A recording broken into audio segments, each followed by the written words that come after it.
Praise the Lord सभी को मेरी ओर से शलोम। मैं विश्वास करती हूँ आप खुश हो खुदा में। एक और मैसेज आप लोगों के बीच में लेके आई हूँ। मैं ये बताना चाहती हूँ आज इस मैसेज के द्वारा आपको कि हम इस धरती के ऊपर चाहे किन्हीं बरकतों को पा रहे हैं, ले पा रहे हैं या नहीं ले पा रहे हैं, ये इतना मायने नहीं रखता है। मायने वो रखता है कि स्वर्ग में हम कितनी अपनी उन बरकतों को इकट्ठा कर रहे हैं। स्वर्ग के लिए हम क्या-क्या काम करें, ये बहुत मायने रखता है। आमीन। इस धरती के ऊपर चाहे आप किसी चीज़ से वंचित रह जाओ, पैसे से रह जाओ, घर से रह जाओ या किसी और चीज़ से रह जाओ, ये मैटर नहीं करता है। मैटर करता है स्वर्ग राज्य के लिए क्या तैयारी चल रही है। आमीन, हालेलुया। और जो यहाँ पे किसी चीज़ की ब्लेसिंग्स को नहीं पा पाता ना, ऊपर जाके उसके लिए बहुत सारी आशीषें हैं। ये वचन कह रहा है, वचन मैं पढ़ के आई तो वचन बोल रहा है इन बातों को। मैं यहाँ पे एक स्टोरी आपको बताना चाहती हूँ। एक धनी व्यक्ति है और एक गरीब व्यक्ति है। इन दोनों की स्टोरी मैं आपको बताना चाहती हूँ। वो व्यक्ति जिसने इस धरती के ऊपर बहुत सारा धन इकट्ठा किया, बहुत सारी ऐश की, बहुत सारा एन्जॉयमेंट किया। उस व्यक्ति के बारे में स्वर्ग जाता है, उसके साथ क्या होता है। और एक निर्धन व्यक्ति जिसके पास कुछ भी नहीं था, खाने के लिए भी नहीं था, उसके लिए स्वर्ग में क्या रखा है प्रभु ने। ये सारी बातें आज मैं आपको बताऊँगी इस वचन के द्वारा।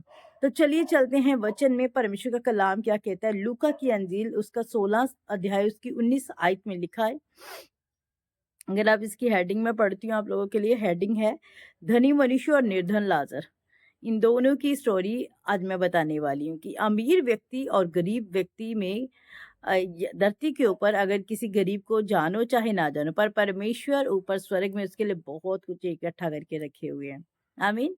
तो चलिए चलते वचन में। लिखा है एक धनवान मनुष्य था जो बैंजनी कपड़े मलहम पहनता और प्रतिदिन सुख विलास और धूमधाम से रहता था। हालेलुया।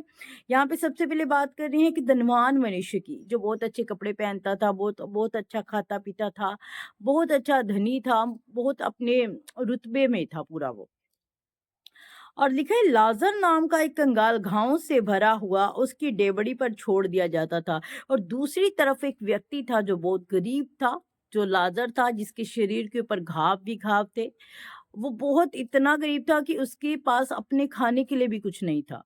लिखा है वो धनी व्यक्ति की डेवड़ी के ऊपर, मतलब उसके दरवाजे के ऊपर छोड़ दिया जाता था। जो धनी व्यक्ति था उसके दरवाजे पे छोड़ दिया जाए। क्यों? क्या मैटर था कि उसके दरवाजे के ऊपर उसे छोड़ दिया जाता था? अभी बताती हूँ। लाजर नाम का एक कंगाल घाव से भरा हुआ उसकी डेवड़ी पर छोड़ दिया जाता था और वह चाहता था कि धनवान की मेज पर की जूठन से अपना पेट भरे, यहाँ तक कि कुत्ते भी आकर उसके घाव को चाटते थे। हालेलुया। लिखा है इसलिए वो दरवाजे उसकी डेवड़ी पर छोड़ा जाता था ताकि वो धनी व्यक्ति की जूठन को खाए। अब कोई व्यक्ति खाना खा रहा है, मान लीजिए मैं खाना खा रही हूँ, कितना खाना नीचे गिराती होंगी मैं, कितना खाना गिरता होगा नीचे। इतना तो नहीं गिरता होगा कि किसी दूसरे व्यक्ति का पेट भर जाए। पर वो व्यक्ति इसलिए दरवाजे के ऊपर छोड़ा जाता था कि वो उस जूठन से जो नीचे गिरी होती है उसे खाए और अपना पेट भरे। इसीलिए इतना गरीब व्यक्ति था। कोई ब्लेसिंग्स नहीं है, कोई आशीष नहीं है, कोई भी चीज़ धरती के ऊपर उसे ऐसी नहीं मिली कि जिससे वो संतुष्ट हो पाए। ऐसा वचन बोलता है। और लिखा है यहाँ तक कि कुत्ते भी आकर उसके घावों को चाटते थे। कुत्ते भी आकर उसके घाव को चाटते थे। इतना परेशान था वो, खाने-पीने से, ऐशो-आराम से, धन-दौलत से तो था ही था, पर अपने शरीर से भी वो परेशान था। Hallelujah, praise the Lord. ध्यान से सुनेंगे तो आपको पता चल जाएगा दुनियावी ब्लेसिंग्स इकट्ठा करना हमारे लिए ज़रूरी नहीं है। हम स्वर्ग की ब्लेसिंग, उनकी बरकतों को इकट्ठा करें, ये बहुत मायने रखती है बात। आमीन, हालेलुया। और आगे लिखा है ऐसा हुआ कि वे कंगाल मर गया और स्वर्गदूतों ने उसे लेकर अब्राहम की गोद में पहुंचाया। वे धनवान भी मरा और गाड़ा गया। लिखा है फिर एक दिन निर्धन व्यक्ति जो था, जो दरवाजे पे बिठाया जाता था, वो एक दिन मर गया। और फिर साथ में थोड़े समय के बाद क्या हुआ कि वो जो धनी व्यक्ति था वो भी मर गया, वो भी गाड़ा गया। और आगे क्या लिखा है, और अधोलोक में उसने पीड़ा में पड़े हुए अपनी आंखें उठाई और दूर से अब्राहम की गोद में लाजर को देखा। जब वो धनी व्यक्ति मर गया तो उसने क्या देखा? दूर से। लिखा है दूर से, क्योंकि डिस्टेंस है, स्वर्ग और नरक में डिस्टेंस है। लेकिन दूर से उसने क्या देखा? लाजर को देखा, अब्राहम की गोद में। हालेलुया। धरती के ऊपर उसके लिए बरकतें थी कि नहीं थी, ये मायने नहीं रखा, ये उसने ध्यान ही नहीं दिया इस बात के ऊपर। पर स्वर्ग में उसके लिए बहुत सारी आशीषें खुदा ने इकट्ठी की थी। लिखा है जब वो धनी व्यक्ति भी मर गया और वो क्या करता है, जब ऊपर जाता है तो दूर से देखता है कि लाजर जो अब्राहम की गोद में पड़ा हुआ है, उसकी गोद में बिठाया गया उसे। तब उसने पुकार कर कहा, हे पिता अब्राहम, मुझ पर दया करके लाजर को भेज दे, ताकि वे अपनी उंगली का सिरा पानी में भिगोकर मेरी जीभ को ठंडी करे, क्योंकि मैं इस ज्वाला में तड़प रहा हूँ। फिर वो जो धनी व्यक्ति है, अब यहाँ पे सीखें इस मैसेज को, बहुत कुछ सीखने को मिलता है। हमारी लाइफ ये बदल देने वाला मैसेज है, जिंदगी को चेंज करने वाला, सोचों को चेंज करने वाला ये मैसेज है। लिखा है धनी व्यक्ति दूर से आवाज देता है, अब्राहम मुझ पर दया कर और इस जो व्यक्ति तेरी गोद में है लाजर, उसे मेरे पास भेज, ताकि वो अपनी अंगुली का जो है वो पानी में डाल के मेरी जीभ के ऊपर लगाए, क्योंकि मैं ज्वाला से, इस आग से तड़प रहा हूँ।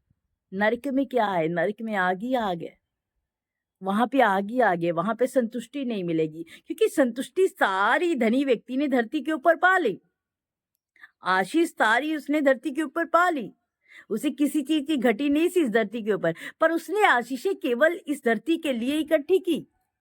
समझ रहे हो आप? हम भी आज कौन सी दौड़ में लगे हुए हैं। हम यहाँ पे घर बना ले, वहां पे घर बना ले, हम ये कर ले, हम वो कर ले, ऐसा कर, हम सिर्फ इस धरती की ऐशो आराम के ऊपर फोकस किए हुए हैं।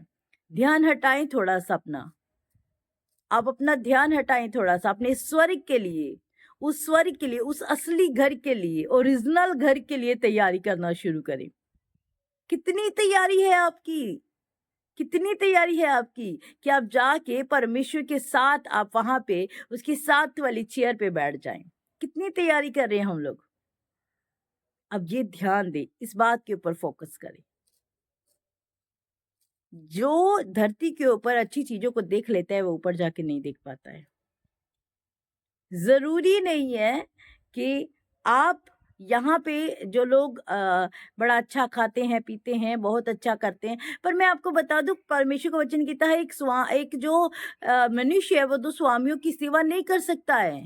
या तो वो परमेश्वर की सेवा करेगा, धन की सेवा करेगा। आपका मन टिक जाता है उस बात के ऊपर। आपके पास पैसा है, प्रेज गॉड, आपके पास घर है, प्रेज गॉड, आपके पास बच्चे हैं, प्रेज गॉड, सब कुछ है, प्रेज गॉड, प्रभु की महिमा हो। पर आपका फोकस उस चीज के ऊपर नहीं चला जाना चाहिए। आपका फोकस स्वर्गीय उन्नति के लिए होना चाहिए। हमेशा इस बात को याद रखें। प्रभु आपको देते हैं, आप ले, जितना दे रहा है खुदा उतना ले, पर आपका ध्यान उन चीजों के ऊपर, उन मटेरियल्स के ऊपर नहीं जाना चाहिए, क्योंकि ये दुनिया का मटेरियल्स है, ये नाश होने वाला मटेरियल्स है। उस चीज के ऊपर ध्यान दे जो कभी नाश नहीं होने वाली है। हालेलुया। और आगे क्या लिखा है? देखिए, परंतु अब्राहम ने कहा, है पुत्र, स्मरण कर कि तू अपनी जीवन में अच्छी वस्तुओं को ले चुका है और वैसे लाजर बुरी वस्तुएं, परंतु अब वहां यहाँ शांति पा रहा है और तू तड़प रहा है। तो अब्राहम क्या आवाज देता है? अब्राहम कहता है तूने धरती के ऊपर सारी अच्छी वस्तुओं को पा लिया है, ले लिया है, अब तेरी बारी नहीं, अब लाजर की बारी है। अब उसकी बारी है कि वो अच्छी वस्तुओं को पाए, और वो पा रहा है, ऊपर आके अच्छी वस्तुओं को देख रहा है वो। तो यही मैं आपको बताना चाहती हूँ, फोकस ना करे दुनियावी बरकतों के ऊपर, फोकस करे परमेश्वर के राज्य के ऊपर। वचन कहता है तू पहले मेरे राज्य और धर्म की खोज कर, दुनिया की सारी वस्तुएं तेरे पीछे आ जाएंगी। तो ऐसा होगा आपके साथ। कंटिन्यू करे इसे। आगे क्या लिखा है? इन सब बातों को छोड़ हमारे और तुम्हारे बीच में एक भारी गड्ढा ठहराया गया है, जो यहाँ से उस पार तुम्हारे पास जाने चाहे वह ना जा सके, और ना कोई वहां से इस पार आ सके। अब्राहम कहता है एक और बड़ी बात है, तेरी और हमारे बीच में एक भारी खाई है, एक बहुत बड़ी खाई है। ना तो उधर से कोई इधर आ सकता है, ना इधर से कोई उधर जा सकता है। ऐसा हो ही नहीं सकता, क्योंकि स्वर्ग और नरक में बहुत गहरा जो है वो डिस्टेंस है, बहुत गहरा डिस्टेंस है। आमीन। तो आप भी कहीं ऐसा ना हो कि दुनियावी बरकतों के पीछे भागते जाएं, भागते जाएं, भागते जाएं। प्रभु दे रहा है, मैं फिर से बोल रही हूँ, लीजिए, पर आपका ध्यान जो है उन बरकतों के ऊपर टिका नहीं रहना चाहिए। आपका ध्यान आसमान के ऊपर टिका रहना चाहिए कि मेरा एक घर है, जो मेरा असली घर है, वहां दूध और शहद की नदियां हैं, वहां पे जाऊंगा, मैं आनंद करूंगा अपने प्रभु के साथ, वहां पे सारी ब्लेसिंग्स है मेरे लिए। इस धरती के ऊपर भी बहुत सारी आशीषें हैं आपके लिए। मैं ये नहीं कहती कि नहीं है, इस धरती के ऊपर बहुत सारी बरकतें हैं आपके लिए। उसे लें, पर ध्यान उसके ऊपर मत लगा दें। फ़ोकस ही मत लगा दें कि पैसा इकट्ठा करना है तो पैसा इकट्ठा करते जाओ, करते जाओ, ऐसा नहीं है। प्रभु दे रहा है, प्रेज़ गॉड करके ले लें, पर ध्यान अपने खुदा की ओर लगा के रखें। उसने कहा, तो हे पिता, मैं तुझसे विनती करता हूँ कि तू उसे मेरे पिता के घर भेज, क्योंकि मेरे 5 भाई हैं। वह उनके सामने इन बातों की गवाही दे, ऐसा ना हो कि वह भी इस पीड़ा से इस जगह पे आ पड़े। हालेलुया। तो वो उसे क्या चिंता होती है, उसे अपने परिवार की चिंता होती है। कहते वो भी बहुत पैसे वाले हैं, उनका ध्यान भी पैसे की ओर है। ऐसा कर, एक और काम मेरा कर कि अब्राहम लाजर को धरती के ऊपर भेज थोड़े समय के लिए, ताकि वो मेरे भाइयों को ये गवाही दे जाके कि ऐसा-ऐसा हो रहा है और तुम लोग परमेश्वर के धर्म और राज्य की खोज करो। हालेलुया। अब्राहम ने उससे कहा, उनके पास तो मूसा और भविष्यवक्ताओं की पुस्तकें हैं, वह उनकी सुने। तो ये बाइबल जो हमें दी गई है, मैं अपने चर्च में कहती हूँ, अगर कुछ भी आपको सॉल्यूशन नहीं मिलता है, प्रार्थना करें, बाइबल को खोलें, आपको आपकी प्रार्थना का उत्तर ज़रूर मिलेगा, आपके सॉल्यूशन ज़रूर मिल जाएगा। प्रभु आपके लिए हल निकालेंगे। आमीन।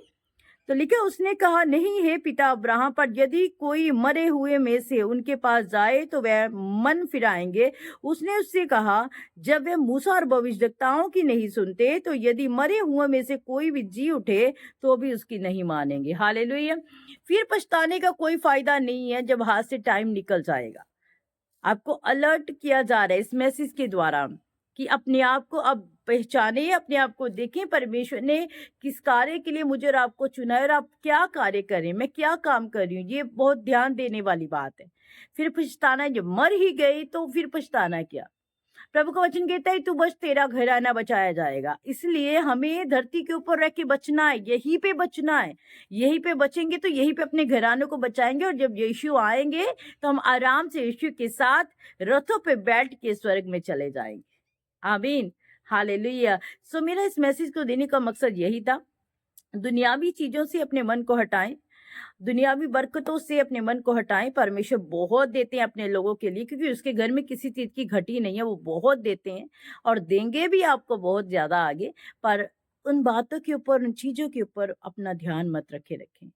ध्यान रखें, मैंने प्रार्थना करनी है, मैंने अपने प्रभु के साथ आज टाइम स्पेंड नहीं किया, मैं वो करूँगा। आज मैं 1 घंटा ज़्यादा दुआ करूँगी या करूँगा। आज मैं प्रभु के साथ मुलाकात करना चाहती हूँ। ये तलब आपकी ज़िंदगी के अंदर नज़र आनी चाहिए परमेश्वर को। आमीन। तो गॉड ब्लेस यू। प्रभु आपको इस मैसेज के द्वारा बहुत सारी आशीष और बरकत दे। परमेश्वर में ऐसे ही बने रहिएगा, खुदा के वचन को फैलाते जाइएगा और ये वचन बड़े ध्यान से सुनिएगा और इस वचन को अपने ज़हन में रखिएगा, अपने मन के अंदर इसे रखिएगा, बिठा लीजिएगा कि दुनियावी बरकतें प्रभु देते हैं, बहुत सारी देते हैं, लीजिए, मैं मना नहीं कर रही, पर आसमानी बरकतों के ऊपर खास ध्यान दे दीजिए। आमीन। God bless you. सबको मेरी ओर से जय मसीह की। जैसे आप जानते हो, हर रोज़ 7 बजे मेरा जो प्रीचिंग का जो टाइम है वो 7 बजे का है। 7 बजे प्रीचिंग का जो वीडियो है पहुंच जाती है मेरे प्रॉफिट एंजल शर्मा के पेज चैनल के ऊपर। तो प्लीज़ इसे वॉच कीजिएगा, ध्यान से सुनिएगा। प्रभु आपको बहुत सारी आशीष देंगे। God bless you.